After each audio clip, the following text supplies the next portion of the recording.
Hello, my name is Charles Randolph, and welcome to the channel. Tonight, we have an open mic poetry event, but first, I'd like to give some context.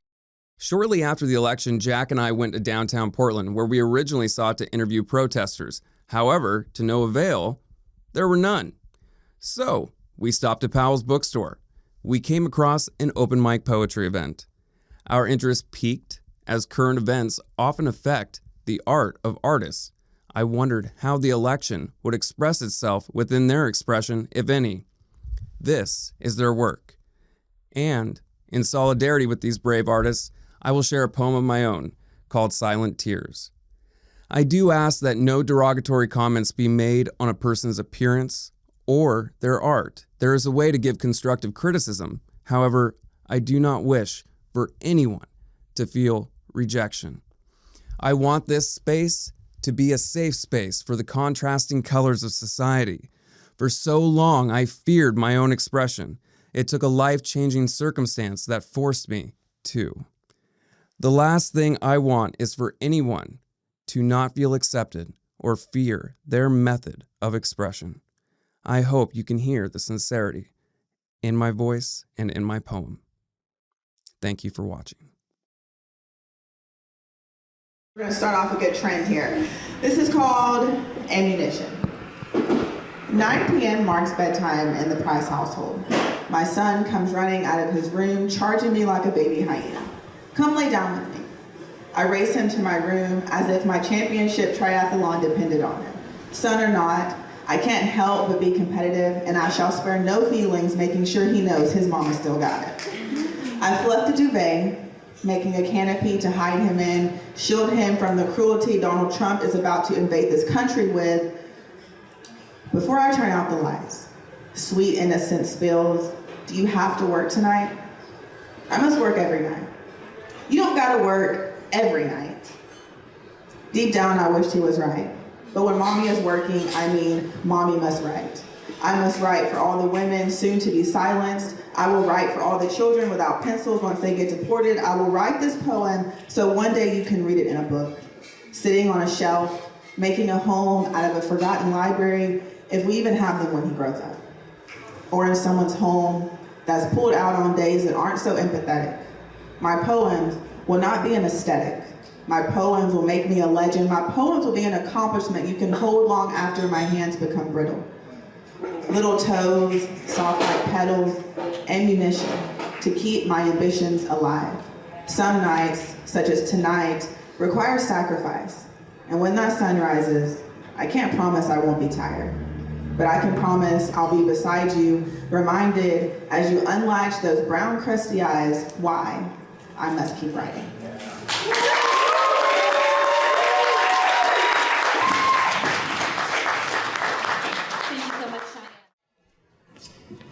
Deb's play, The Cage, has two main characters, an attorney and her client, the defendant, who's possibly facing the death penalty for killing a cop.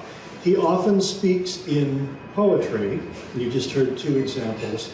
Here's another one in the part of the play where we learn about his background, which helps to explain why he ends up living the life that he does. Here he's in shackles,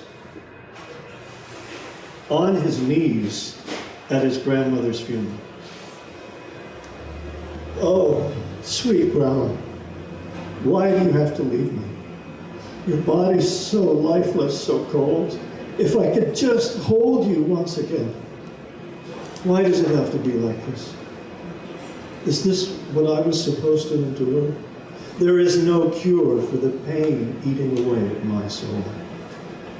You held me so tight, just a little boy. You told me you loved me and would never leave me again. But you are gone. And all that is left is the shadow of your being. Am I being selfish to be angry with you at this time? I want to rage on this world around me. Oh, sweet grandma, why do you have to leave me? I can't even touch you one last time to feel your love and embrace. They bring me to your side with these shackles at my waist, the shackles of this world. My mind are holding me so tight. I want to run and run and run away from this world. Oh, sweet Grandma, why do you have to leave me this way? I never got to tell you the love I have for you. You are the reason I continue to fight.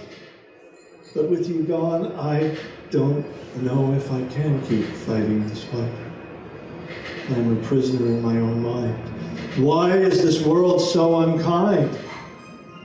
Oh, sweet Grandma, why do you have to leave me? If I could just touch you, feel you again. I want to hold on to you so tight, my hands grasping like steel under your hands. I would never let go.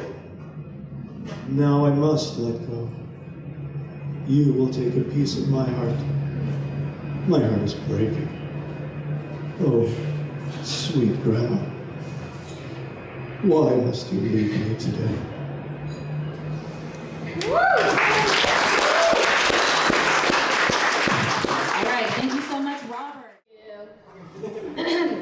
Also, slight content warning for maybe like some body horror, mild gore.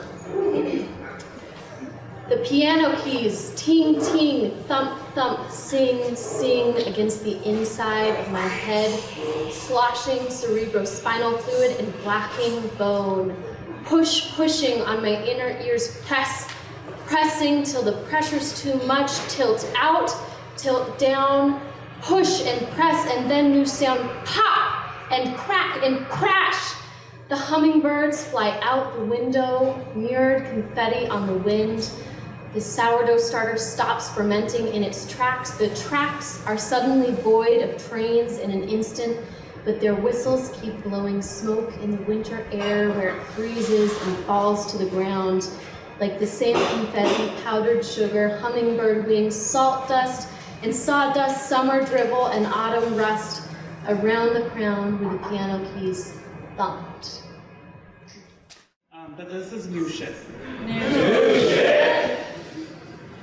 How long have you been preoccupied by men with two faces? Ooh. The Demogorgon slinks in shadows between ivory pillars as town folks prattle on about elections and airstrikes over croissants and syrupy iced coffees. Ask the boys how their sex manifested itself and hunted in the streets. A charming gentleman by day, but a goddamn dandy in the twilight. Two-Face stands behind a steel girder, smoldering cigar after cigar, while Scar softly purrs to himself atop his brother's stolen throne. Slippery gentlemen blow into towns every day and offer painted roses to anyone who listens to sailing songs about butterflies in Bedlam.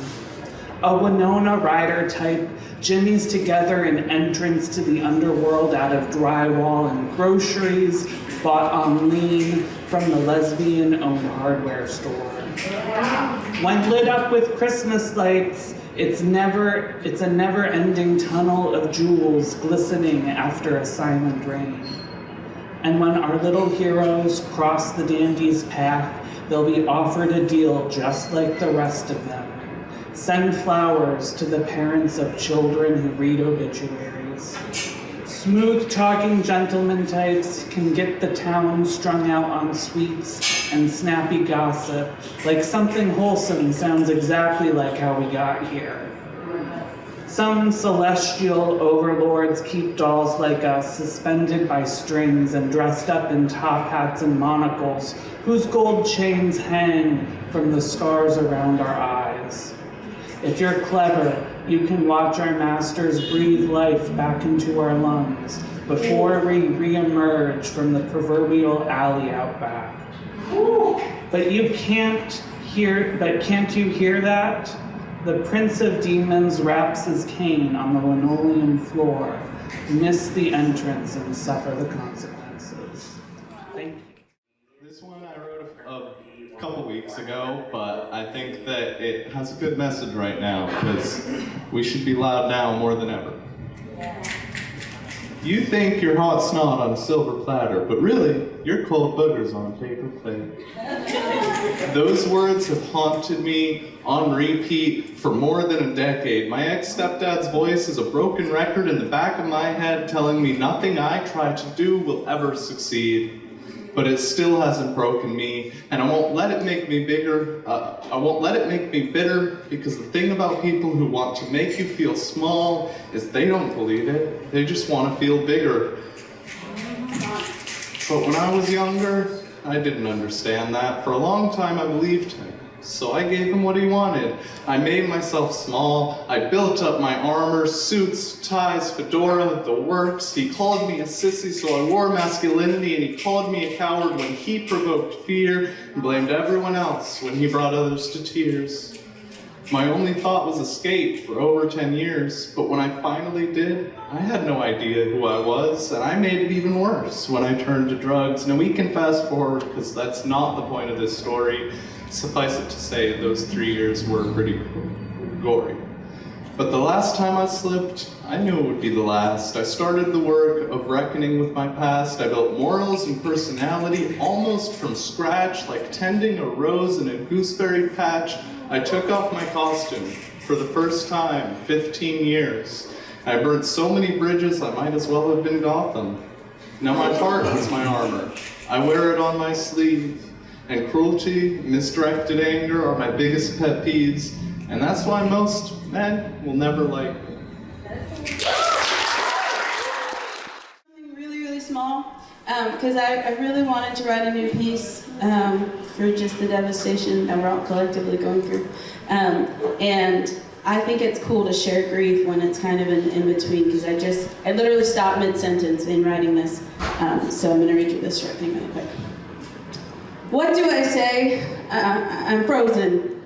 Look her in the face and tell her she's a mother now. Look her in the eye and tell her there are bigger issues in this country, that you can't be bothered by such child's play. Take that cap off your Sharpie, look me in the face and write your body, my choice. I was 14 when I... Thank you.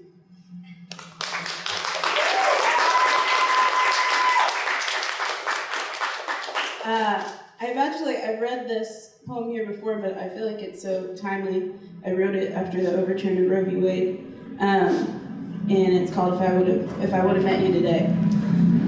To the 5 men who are the reason I am in therapy, if I would have met you today. If I met you today, I would punch you right in the chest so you could feel how it felt in mine. I heard you're famous now. If I met you today, I would stampede the barricade, run on stage, grab your guitar, and smash it on the ground.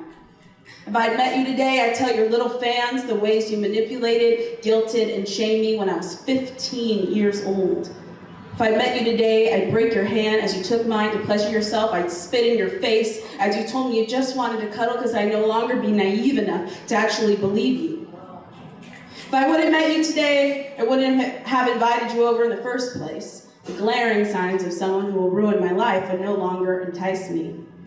If I would have met you today, I would have asked you what didn't give away my age. Was it the 16 on my birthday crown, or the high school friends I posted pictures with, or how about the blue and pink rubber bands that shine across my braces when I smiled? And just like the song says, if I met you today, I'd break the windows on your car as you drop me off on the corner to walk home in the middle of the night. If I met you today, I'd kick you right where it hurts so you know what it feels like to have someone violate the most sensitive parts of yourself. If I met you today, I wouldn't be a tally mark in your list of young, dumb, insecure girls who will do whatever you say or ask. If I met you today, you'd probably see a girl who can trust and love, a girl who's free and alive because she was never used as an object by an entitled man like you. Yeah. Of course, that is probably what you saw when you did in fact meet me before I actually met you. If I'd met you today, I would have never introduced myself, never flirted back, never texted back, never sent you those pictures, never kissed you, never. If I would have met you today, we wouldn't have met at all. Thank you. Work to do. It's not about me. I'm here to help you be believed. It's not about me. I'm here to help you be seen. It's not about me. I'm here to help you be free. Because it's not about me. It never can be, because it's about we. Because if you hurt, I hurt too. And when you heal, I heal too. If you lose, I lose with you. And if you win, then we all do too. So I'll be your voice when you have lost yours. When it has been stolen, when it has been silenced, when it has been broken. And when you regain it, I'll step aside so that you can raise it. Because when you're heard, I'm heard too. And making space for others, letting others breathe, letting others be, is something we all need to do. There's no me if there's no you.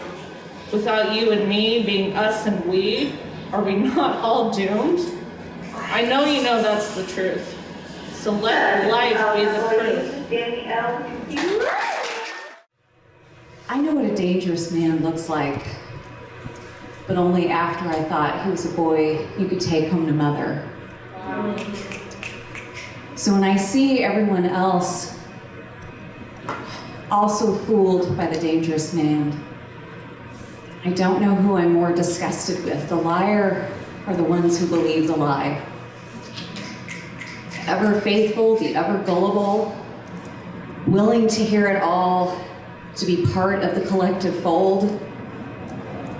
Because it's better to be inside the belly of the beast than to be the one on the outside, the one who has to question, the ones who are left with doubt and fear. On the inside, you don't have to think. You don't have to question. You don't have to decide. You only have to believe.